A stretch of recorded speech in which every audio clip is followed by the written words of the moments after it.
আবাল বিদ্যা বলিতা সবাই বলতে চায় ৪৭ বছর আমরা তারেক রহমানের অনুরোধ অনুনয় বিনয় মেনে আমরা উখিয়াতে ভোট দিয়েছি। এবার আমাদের টেকনাফে যখন ভোট বেশি, আমাদের টেকনাফে একজনকে নমিনেশন দেওয়া হোক, তাকে নিয়ে আমরা ইনশাল্লাহ সংসদে পাবো। আমাদের টেকনাফবাসীর কথা ওখানে মনের দাবি, আমাদের টেকনাফবাসীর প্রাণের দাবি, উখিয়াবাসীর মনের দাবি এবং প্রাণের দাবি সংসদে গিয়ে আমাদের জন্য উত্থাপন করবে, এটাই আমাদের প্রত্যাশা। আপনি তো ভালো করে জানেন যেদিন আমাদের দলীয় হাইকমান্ডের যারা এই তালিকা ঘোষণা করেছে, ঘোষণা শেষ হওয়ার মাত্র এই কথা শেষ, এর পরবর্তী বলেছেন এটা কোনো নির্ধারিত কোনো সিলেক্টেড নমিনেশন নয়, এইটা রদবদল হবে। এটা নিয়ে আমরা প্রাথমিকভাবে প্রার্থী বিবেচনা করেছি। এখানে অনেক যোগ্য এবং ত্যাগী নির্যাতিত নেতা আমাদের এখান থেকে বাদ হয়েছে। আমরা পূর্ণভাবে তদন্ত করে এটা সুন্দর সুশৃঙ্খলভাবে আমরা পুনরায় তাদেরকে যোগ্যদেরকে মূল্যায়ন। আমরা আশা করি এতগুলো টেকনাফে 2,20,000-25,000 ভোটারের মনের আশা কখনো আমাদের দেশনায়ক তারেক রহমান মলমালিন্য করবেন না।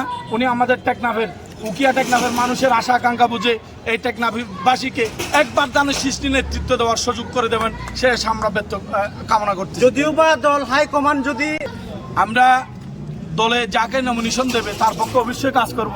তবে আপনারাও এই নির্যাতিত লক্ষ্যে আমরা আশাবাদী। এখনও এই মনোনয়ন যেটা দিয়েছে, প্রথমে যে তালিকাটা ঘোষিত হয়েছে আপনারা দেখেছেন 237টা, এটা সারা দেশেই বিভিন্ন জায়গায় এগুলোর সমস্যা।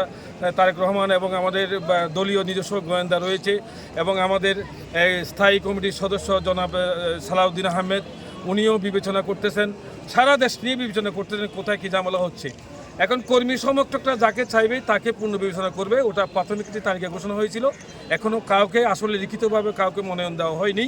তবে আমাদের সর্বশেষ আমরা এখনও আশাবাদী আবদুল্লাহ ভাইকে এই দল মূল্যায়ন করবে।